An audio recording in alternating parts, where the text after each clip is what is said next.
Olá, seja bem-vindo, seja bem-vinda ao Frente a Frente que começa agora. A nossa entrevista hoje é com Dilma Pinheiro, secretária de Estado Executiva da Mulher e dos Direitos Humanos aqui de Alagoas, a CEMUD. Estamos no mês de março, o mês que reproduz e dá publicidade às conquistas das mulheres em vários segmentos, bem como a luta ainda contra a violência, que vitima até com o feminicídio quando a mulher é assassinada por ser mulher. Portanto, nós vamos conversar com a secretária sobre as ações de governo que representam um avanço na defesa das mulheres vítimas da violência aqui no Estado. Secretária, obrigada inicialmente por estar aqui no mês de março, que é o mês que dá essa publicidade maior, não é? Tanto aos números de mortes, como também de ações, seja do Estado, seja no âmbito dos municípios. O que a senhora considera determinante para ainda termos notícias sobre feminicídio em pleno século XXI, com todas as políticas públicas adotadas? Enfim, estaria onde o problema? Gorete, primeiro quero agradecer o convite, dizer a você que é uma satisfação para a Secretaria da Mulher e Direitos Humanos estar aqui com você, apresentando para a sociedade um pouquinho do trabalho que é desenvolvido na nossa pasta. Como você bem colocou, essa questão do feminicídio e de todas as violências que as mulheres sofrem, o Brasil ele tem uma legislação que é a mais completa do mundo. Nós temos a Lei Maria da Penha. Essa lei tem o nome de Maria da Penha, porque a própria da Penha foi uma mulher que sofreu violência doméstica durante muitos anos. E, na última, uma tentativa de feminicídio, a qual deixou viva, mas numa cadeira de rodas. Então, é uma mulher que trouxe, né, esse marco do enfrentamento à violência. E com a aprovação da Lei Maria da Penha, que foi um divisor de águas nessa questão jurídica de proteção às mulheres que sofrem violência. E ao longo desse período da aprovação da Lei Maria da Penha, ela vem sofrendo aprimoramentos em virtude de tudo que tem sido apresentado pelas mulheres nessa pauta da violência. Então, quando você me pergunta sobre, em pleno século XXI, existir ainda mulheres que são assassinadas em virtude da sua condição de gênero, nós temos um problema na sociedade. É o problema do machismo, é o problema do patriarcado, onde, infelizmente, isso vem sido naturalizado e neutralizado a condição da mulher sofrer a violência por ser mulher e da condição do homem se achar superior ao gênero. O dono. O dono, exatamente, o dono, o senhor, enfim. Tudo que traz essa questão da possessividade em relação à mulher. Então, dentro da tipificação da Lei Maria da Penha, nós temos uma série de tipos de violência. Temos a violência física, a violência patrimonial, a violência moral, a violência sexual e outras violências que vêm, outras tipificações de violência que vêm surgindo. A questão hoje, com a internet, com os meios de comunicação, vem o crime de stalking, enfim. Então, nós temos essa tipificação da violência e que ainda para a sociedade não está muito clara. Então, às vezes, as pessoas acham que a violência é só quando é uma violência física e está ali visível no corpo daquela mulher. Então, as outras violências que estão ali subentendidas. Onde começa a violência? A violência começa numa ameaça. A violência começa num tratamento inadequado dessa pessoa que você está se relacionando, num ciúme exagerado. Então, ela é muito sutil. O crime do feminicídio, Gorete, é a última escala de uma violência que uma mulher já vem sofrendo. Que não é uma violência, é um sofrimento recente, né? Pode ser de anos, de décadas. E isso, essas mulheres, elas sofrem a violência por muito tempo, até entender que está num ciclo de vivendo um relacionamento abusivo e vivendo um ciclo de violência, porque a violência ela tem esse ciclo. Então, aquele agressor, ele começa a fazer a agressão, a praticar a agressão com a violência psicológica, com a violência física, com a violência moral. E aí, depois, ele tenta fazer as pazes com aquela companheira e vem a história do ciclo, onde você começa num processo de violência, depois ele pede perdão, pede desculpa. Normalmente é uma pessoa muito sedutora e manipuladora, e a mulher, por N causas que não nos cabe julgar, tenta perdoar esse agressor, continuar esse relacionamento. Até pelo sentimento, né? Pelo amor, né, pela família que está ali constituída, por uma dependência econômico-financeira. Então, são N fatores, como eu coloquei anteriormente, que não nos cabe julgar, nos cabe compreender e acolher essa mulher que está em situação de violência. Então, viver esse ciclo de violência e romper esse ciclo de violência ainda é muito difícil para as mulheres.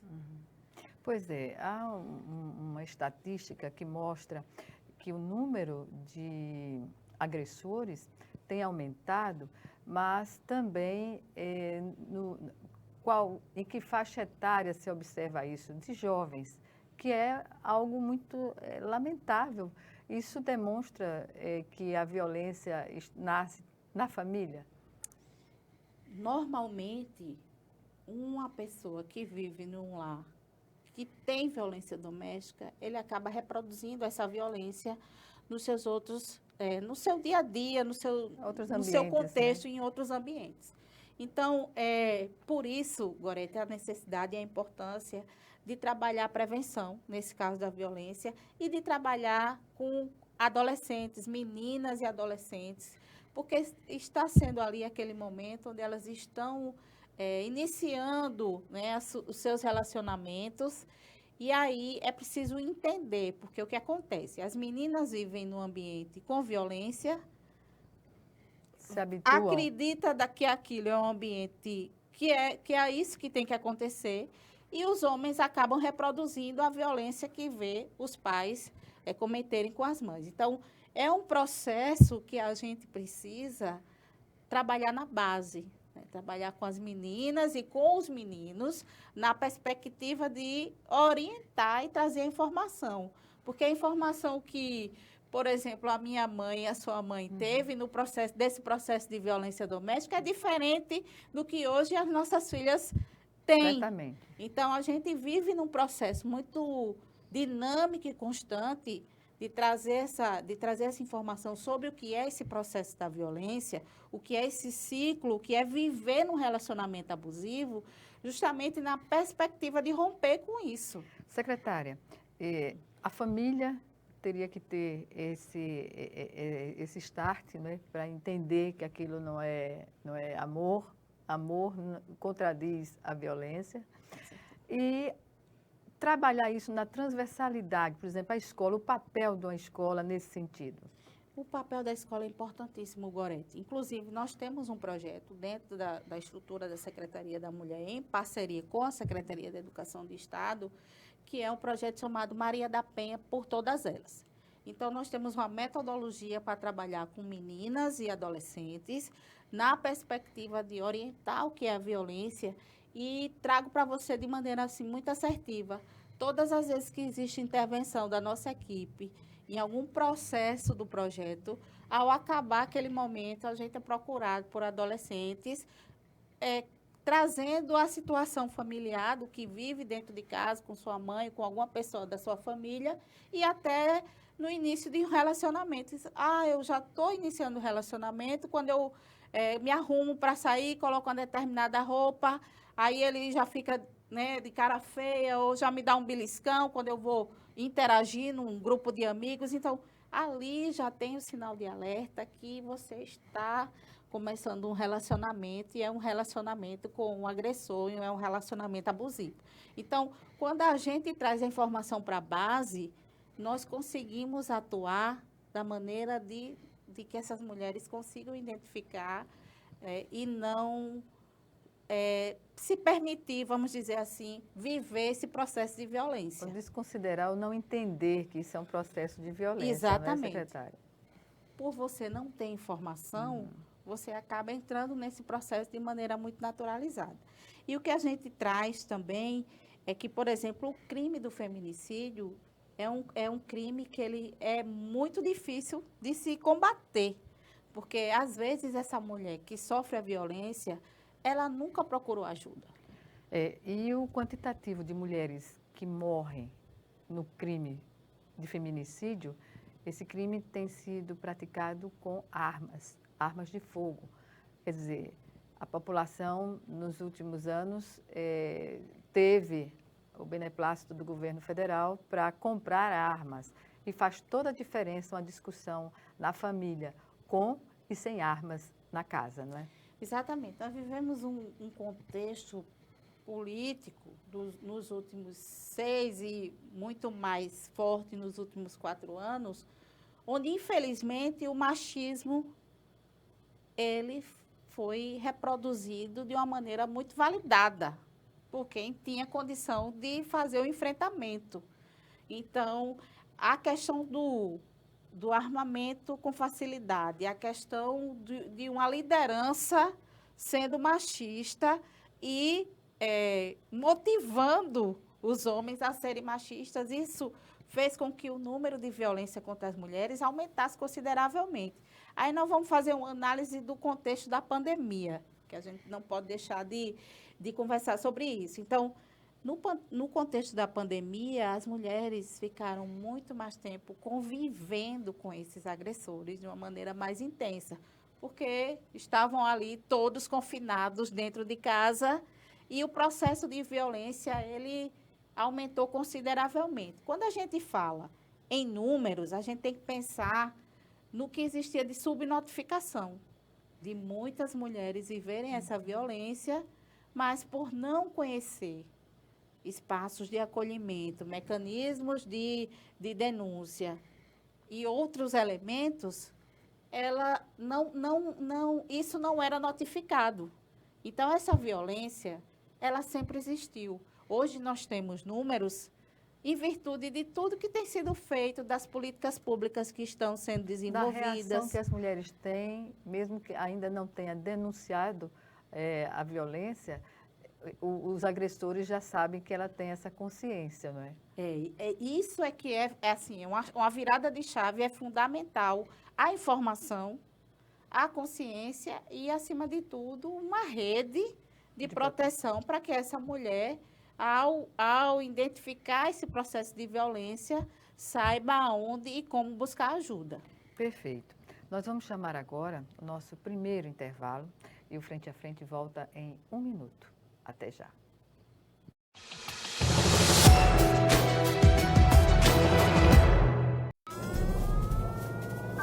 Há mais de 40 anos, um grupo de médicos criou uma organização de emergência médico-humanitária capaz de oferecer ajuda às pessoas em meio a desastres naturais, epidemias ou guerras, atendendo os mais necessitados sem se importar com raça, religião ou ideologia.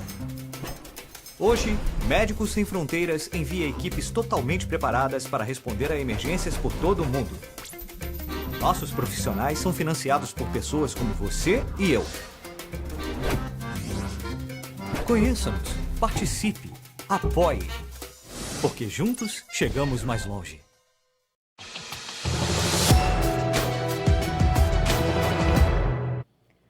De volta com o Frente a Frente, que hoje recebe a secretária de Estado Executiva da Mulher e dos Direitos Humanos, Dilma Pinheiro. Ela que nos faz aqui uma avaliação, né, tanto da sistemática do crime e da violência contra a mulher e das condições que estados e municípios podem dispor para a proteção às mulheres. E nessa questão da proteção à mulher, a senhora falou da Lei Maria da Penha e nós temos aqui a Patrulha Maria da Penha que recebe a informação de que ela será ampliada, não é? Em que aspecto a Patrulha Maria da Penha contribui até hoje, desde que foi criada, né, no sentido de proteger as mulheres de fato? Ela contribui demais, Gorete. É uma política pública extraordinária na proteção às mulheres. A Patrulha Maria da Penha, daqui de Alagoas, de Maceió, ela foi a primeira Patrulha Maria da Penha a funcionar de maneira 24 horas, de domingo a domingo. Então, isso traz para a mulher uma segurança, uma proteção. E aí entrou num processo de... Iniciamos em Maceió e partimos para o processo de interiorização. Então, nós temos hoje Patrulha Maria da Penha vinculada à Polícia Militar em Maceió, Arapiraca, Penedo e Marechal Deodoro. E alguns municípios, entendendo a necessidade, também trouxeram a proposta da Patrulha Maria da Penha municipal. Então, a Patrulha Maria da Penha estadual, quero deixar um abraço para a nossa comandante, Tenente Coronel Márcia Daniele, que conduz de maneira brilhante esse equipamento, que protege e salva a vida de mulheres. As mulheres, nós temos um índice de 0 feminicídio das mulheres que estão sob a proteção da Patrulha Maria da Penha. Isso é um dado importantíssimo. E a importância que a gente traz aqui dessa mulher fazer a denúncia. Porque a partir do momento que essa mulher faz a denúncia, que ela entra no radar do Estado, na rede de proteção, ela tem a vida dela resguardada. A denúncia, como ela pode ser feita? Então, nós temos também aqui no Estado a Delegacia da Mulher, que funciona de maneira 24 horas, ali na Mangabeira, no complexo do CODE. Essa mulher ela pode fazer a denúncia na Delegacia da Mulher. Também tem a possibilidade de fazer a denúncia na delegacia virtual, fazer o boletim de ocorrência, solicitar essa medida protetiva. Ao longo dos anos, nós fomos avançando com a possibilidade dessa mulher ter um acesso à medida protetiva em até 72 horas, que antes era muito mais demorado. Hoje, em até 72 horas, essa mulher tem uma medida protetiva deferida em seu favor. Pois bem, porque a partir da denúncia, a vulnerabilidade só aumenta. Então, a ação tem que ser imediata, praticamente imediata. Isso. Então, a gente tem hoje essa dinâmica de uma medida protetiva muito mais rápida e todo o trabalho que a Patrulha Maria da Penha faz de acompanhamento a essa vítima. Então, ela faz a ronda no perímetro onde essa mulher reside, onde ela indica que precisa de proteção nessa rota.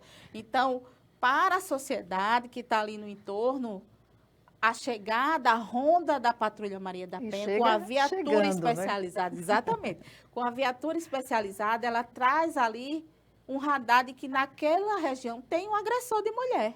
Então, a gente precisa intimidar esse agressor e dizer, essa mulher não está sozinha, ela está sob a proteção do Estado e se você quebrar essa medida protetiva, você vai para a cadeia. Pois é, o agressor, ele fica no anonimato em relação à sociedade, não para a família, mas para a sociedade, é uma pessoa de bons princípios, não é uma pessoa educada, como a senhora falou no início da nossa entrevista, uma pessoa bem articulada, não é? Que consegue se colocar bem. Então, a chegada da Patrulha Maria da Penha quebra, porque, inevitavelmente, todo mundo passa a saber de quem se trata, não é?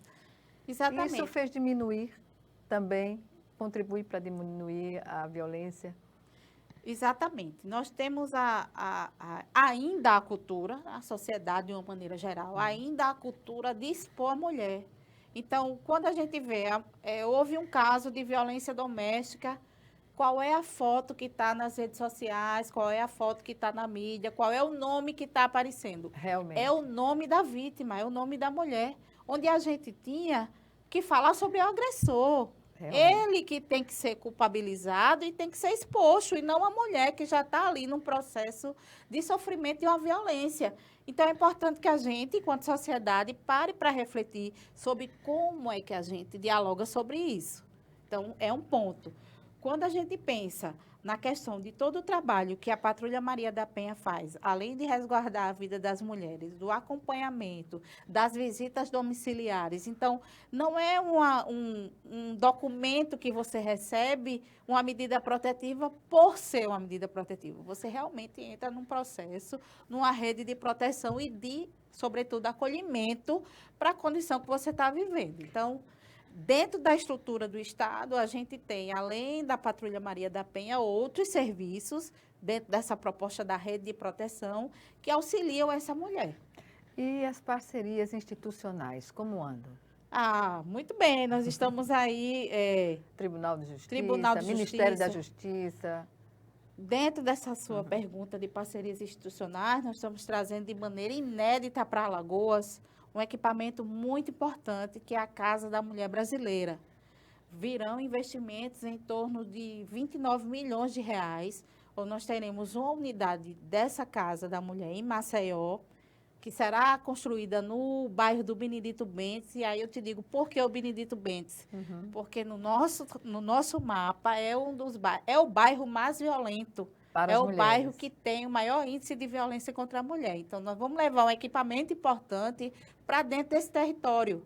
Então, é uma casa que vai acomodar serviços de justiça, serviços de segurança pública, abrigamento para essa mulher que está ali, que vai fazer a denúncia, que está sob um risco de morte. Então, ela vai ter a possibilidade de ficar acolhida com os seus filhos dentro desse espaço, além de outras propostas para a autonomia econômico-financeira. Então, é um grande complexo, uma grande estrutura de uma união de forças entre governo do Estado, sistema de justiça, para acolher e proteger essa mulher. Pois é, porque a grande parte das mulheres não denuncia, porque tem algum tipo de dependência, sobretudo econômica, e do preconceito da mulher trabalhar fora, ela já não tem onde deixar também as crianças, então as creches cumprem um papel importante nesse sentido, e seria interessante que os municípios se sensibilizassem, porque isso digamos, uma responsabilidade constitucional dos municípios e não do Estado, não é? Exatamente, Gorete. São uma série de elementos que fazem com que essa mulher ainda tenha que submeter a um processo de violência. Muitas mulheres não conseguiram, por exemplo, estudar em virtude daquele agressor não permitir que elas saíssem de casa, que elas crescessem profissionalmente. É uma forma de você aprisionar essa mulher e ter um domínio sobre ela. Então, entra a possibilidade também, a necessidade de como o equipamento, como você bem colocou, é uma política municipal. As creches, elas devem ser ofertadas pelo município. O governo do estado de Alagoas, ele entra num processo de cofinanciamento para os municípios. Através do programa CRIA, nós temos 55 creches CRIAs construídas. Já estamos com 55 creches CRIAs e tem uma meta de termos muito mais ao longo do mandato do nosso governador Paulo Dantas. Porque é de alta qualidade. Observa-se que não é propaganda. Não é. Olhe, o programa CRIA, ele pensa no processo da primeira infância de 0 a 7 anos. Tem toda uma metodologia, além de uma estrutura física fantástica. E mesmo não sendo de competência do Estado, em Maceió, o governo do Estado, ele trouxe 2 creches e está fazendo financiamento por entender o pleito dessas mulheres e por uma ausência de política pública do município. Pois é, e nesse sentido, pode-se dizer que essas creches cumprem um papel importantíssimo, porque a mulher, para se colocar independente, não dependente, ela tem de ter um local para deixar seus filhos enquanto trabalha, né? Exatamente. A classe média, a elite tem essa condição, mas as mulheres da classe popular, não fossem essas creches, elas não poderiam trabalhar sossegadamente, digamos assim. Exatamente. Além das creches, nós precisamos pensar em outros equipamentos que dê a essa mulher essa condição de estudar e de trabalhar e de ter seus filhos ali acolhidos, resguardados com qualidade e segurança. Atividade profissional também, né? Exatamente. Então, equipamentos como restaurantes populares, é importante a existência desses equipamentos para dar a essa mulher a condição de estar na rua, de trabalhar, de buscar o seu sustento. O processo, dentro da estrutura da Secretaria de Educação, também tem um processo para escolarização de adultos, aquelas mulheres, como eu bem coloquei no início da entrevista, que passaram um processo de violência tão grave que não tiveram a oportunidade de estudar ou de trabalhar para se desenvolver profissionalmente e ter sua autonomia econômica e financeira. Como anda esse planejamento para a implantação do programa Alagoas para Todas e Todos, ONU Mulheres aqui em Alagoas? Esse projeto, ele traz como uma proposta onde o governador Paulo Dantas ele vai ser um dos primeiros líderes globais a implantar um programa como esse. Nós já temos um grande passo quando o governador traz a ODS número 5, que é a da igualdade de gênero, onde a maioria do secretariado do estado de Alagoas é comandado por mulheres. Então, nós temos uma missão de deixar o legado para as mulheres de Alagoas, todas nós, trabalhando em coletividade. Então, o programa Alagoas para Todos e Todas, ele hoje está sob análise do Ministério de Relações Exteriores, porque existe todo um processo burocrático para que se aconteça uma parceria internacional desse cunho, mas nós estamos aí em fase de finalização desse processo burocrático para até o final do ano a gente estar aqui lançando esse programa que vai ser importantíssimo na vida das mulheres de Alagoas. Certamente. Em parceria com o Tribunal de Justiça, com a Justiça aqui em Alagoas, como anda? Nós temos uma parceria muito boa com o equipamento chamado Casa da Mulher Alagoana. O Tribunal de Justiça tem esse equipamento, nós tivemos em reunião recentemente com a doutora Eliane, a juíza, que é a coordenadora da mulher do Tribunal de Justiça, justamente onde a gente encaminha essas mulheres que estão em risco de morte para esse acolhimento nesse equipamento. Nosso complexo de proteção para a mulher vítima de violência, que é um equipamento do Estado, está em fase de conclusão, então nós usamos toda essa rede.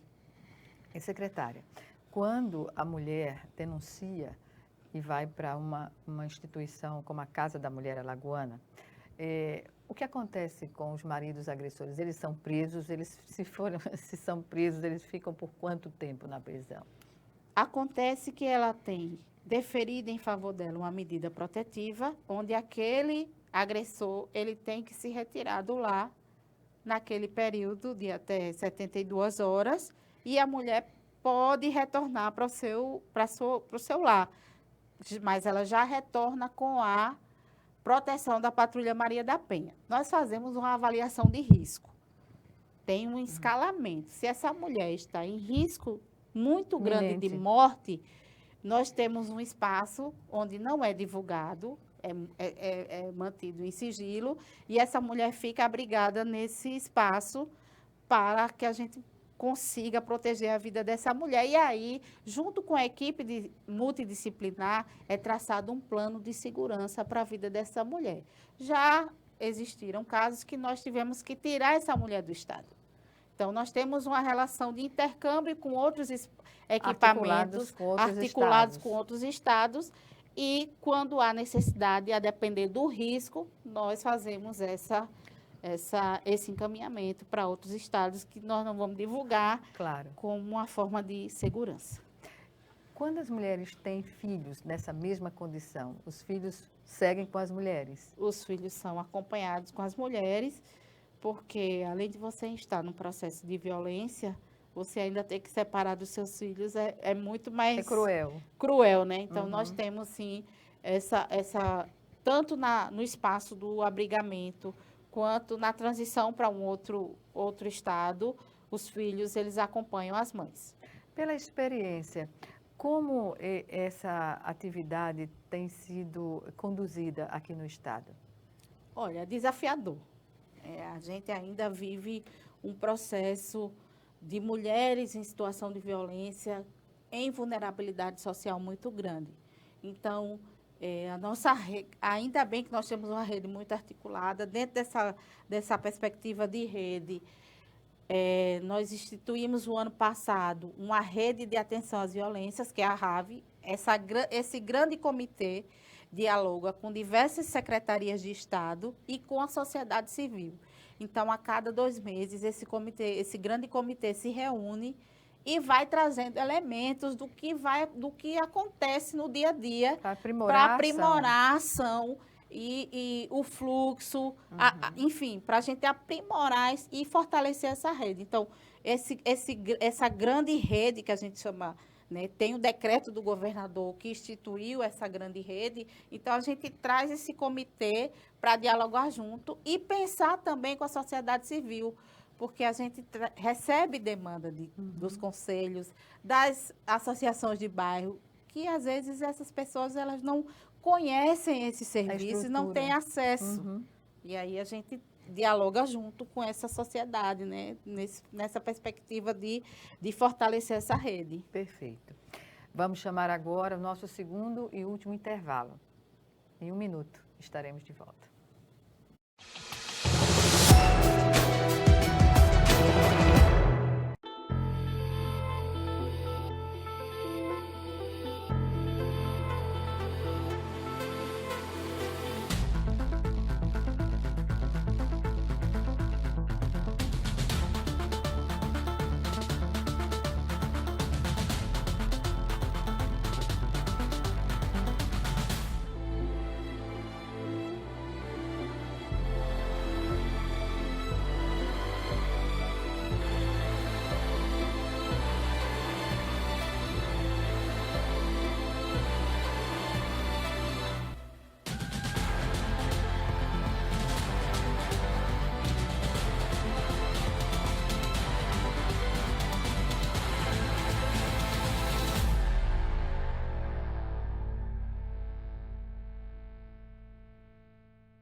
De volta para o último bloco do Frente a Frente, que hoje recebe a secretária executiva de Estado da Mulher e Direitos Humanos, Dilma Pinheiro, da CEMUD.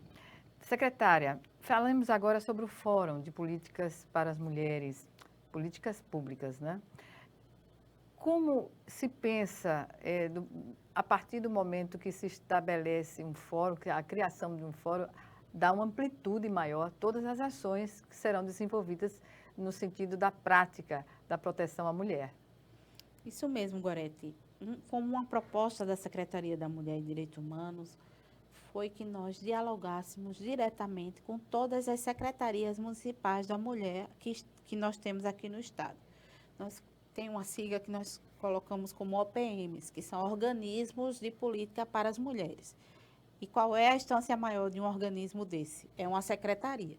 Então, existem municípios que têm uma coordenadoria da mulher, que tem uma diretoria, e os municípios que têm a estrutura de uma secretaria. Então, pensando em fortalecer essas políticas públicas, nós instituímos esse Fórum de Política para as Mulheres, com todas as 22 secretarias, incluindo a nossa, municipais. E começamos agora, no 1º de março, ofertando um curso em parceria com o Instituto Geni, Gênero, Raça e Interseccionalidade, de políticas públicas de gênero para as mulheres.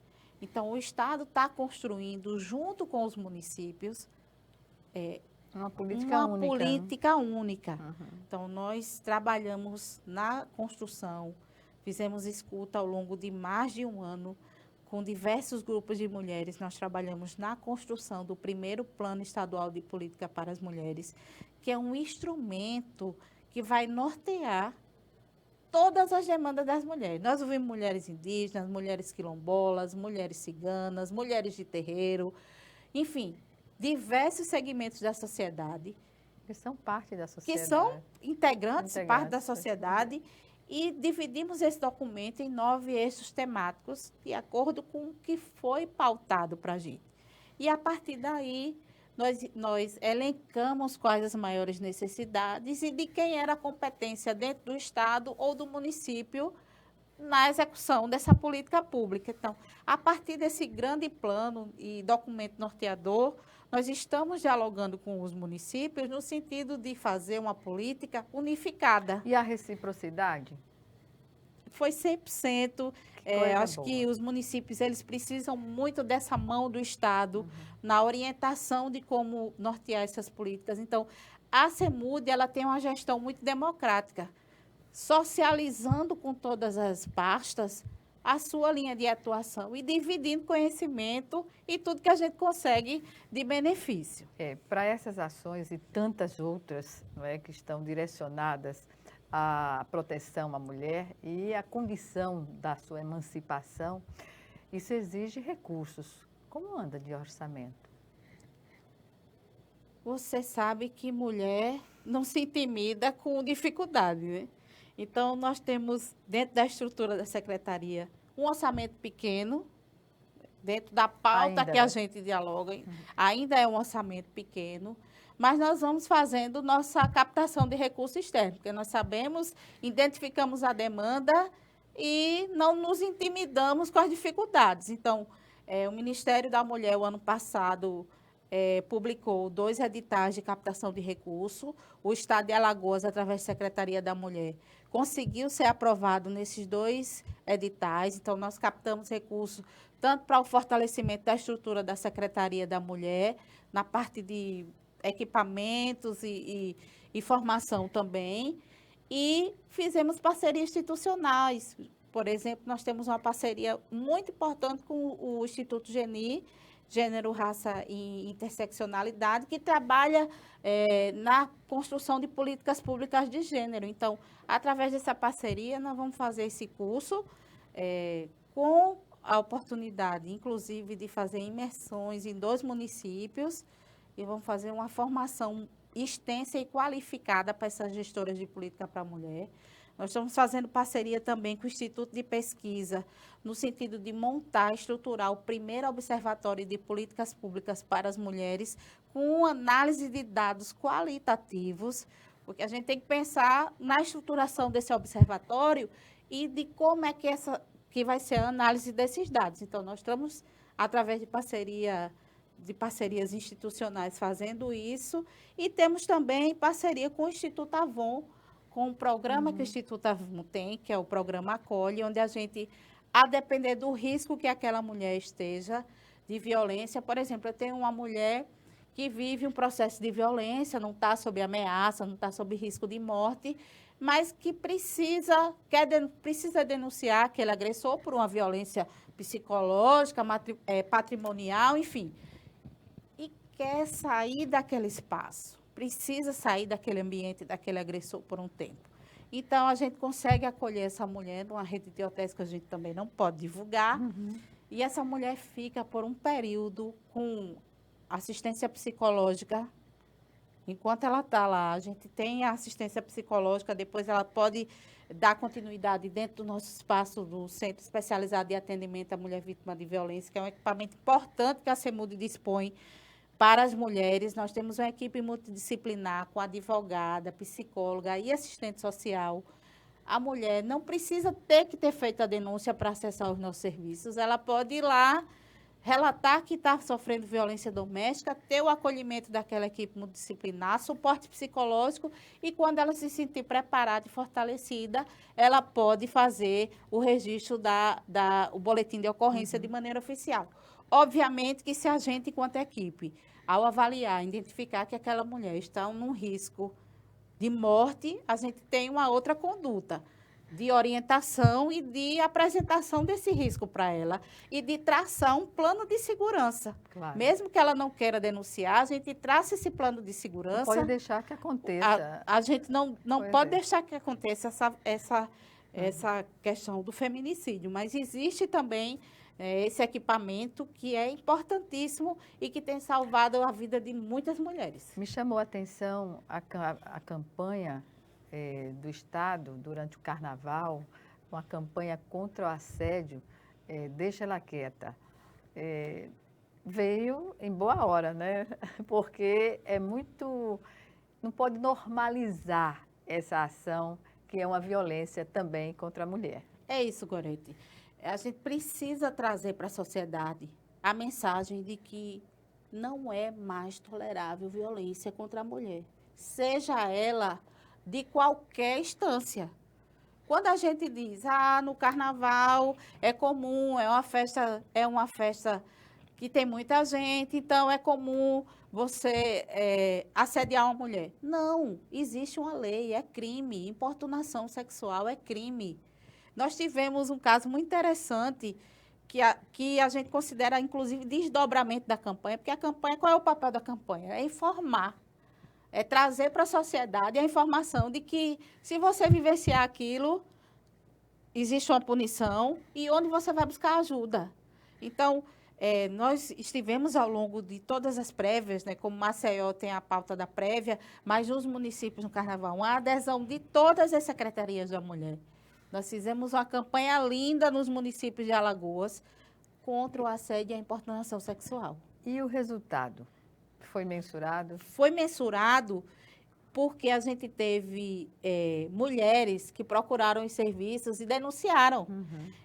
Tem um fato, aconteceu há pouco tempo, apareceu até na mídia, onde uma mulher estava numa loja fazendo uma compra e veio um agressor, encostou as partes íntimas nela e ela imediatamente fez a denúncia e chamou a viatura. Ou seja, isso é efeito da informação, do que a gente leva para a sociedade e principalmente para as mulheres dizer, se você passar por isso, é no transporte público, isso não só acontece em festa, é no transporte público, é no seu dia a dia. Você não pode e não deve deixar passar, se omitir. Então, a nossa mensagem é, denuncie, procure ajuda. Existe uma rede no Estado que vai lhe acolher no seu processo de denúncia. Pois bem, o que dizer sobre o universo da violência, tirando o feminicídio, que é algo que extrapola todos os indicadores, digamos assim. O que hoje se classifica como mais difícil no combate à violência à mulher? O que é mais difícil no combate à violência contra a mulher é justamente trabalhar essa masculinidade tóxica. Esses homens que se acham na autoridade, no poder de decidir sobre a vida das mulheres e de não respeitar as decisões dos nossos corpos, a nossa vida. O contraditório. Exatamente. Então, porque começa por aí, né? Começa por aí. E aí, infelizmente, é uma escala que chega até o crime de feminicídio. Então, é quebrar, é trazer para a sociedade que nós precisamos e merecemos respeito. Então, tem um estudo da ONU que precisam de mais 300 anos para que uma mulher alcance a igualdade de gênero. Então, nós temos uma caminhada muito grande e muito árdua no sentido de trazer esse enfrentamento a esse machismo. E uma coisa, Gorete, que a gente precisa também pensar é no trabalho com esses agressores. Porque esses homens que cometem violência... Essa é a minha pergunta seria... Esses homens que cometem violência, eles vão reproduzir com outras companheiras. Não para porque ele foi denunciado. Não para porque foi denunciado. Ele traz uma reprodução. Então, se a gente não traz a proposta, aí o Tribunal de Justiça, o MP, e a gente tem dialogado dos grupos reflexivos com esses homens agressores. Porque se eles não se enxergarem como agressores, eles vão perpetuar essa violência em outras relações que eles forem viver. Então, a gente tem também essa preocupação. Esse tema. Nós temos uma estrutura de apoio nesse sentido, de criar condições de a pessoa não mais praticar entrar nesse processo reflexivo de, possivelmente, você vivenciou violência na sua infância, você está reproduzindo, é isso que você quer para o seu filho, ou a sua filha que vivencia a violência quando estiver na fase adulta, viver um relacionamento também violento. Então, são essas questões que são abordadas dentro do grupo reflexivo. Secretária, eu lamento informar que o nosso bate-papo, a nossa entrevista chegou ao fim. Algumas considerações que a senhora queira fazer? Primeiro, agradecer a oportunidade da gente conversar aqui sobre um tema tão importante, que é a questão do enfrentamento à violência, do machismo, e apresentar um pouco do trabalho que o governo do Estado, através da Secretaria da Mulher, vem desenvolvendo com a perspectiva de trazer mesmo esse enfrentamento à violência, dizer que a Secretaria da Mulher e Direitos Humanos, dentro dessa estrutura, existe um centro especializado de atendimento à mulher vítima de violência, que está pronto para acolher essas mulheres que precisarem do nosso apoio. E agradecer a você a oportunidade e dizer que foi um prazer dividir essa tarde com você. E é recíproco o prazer.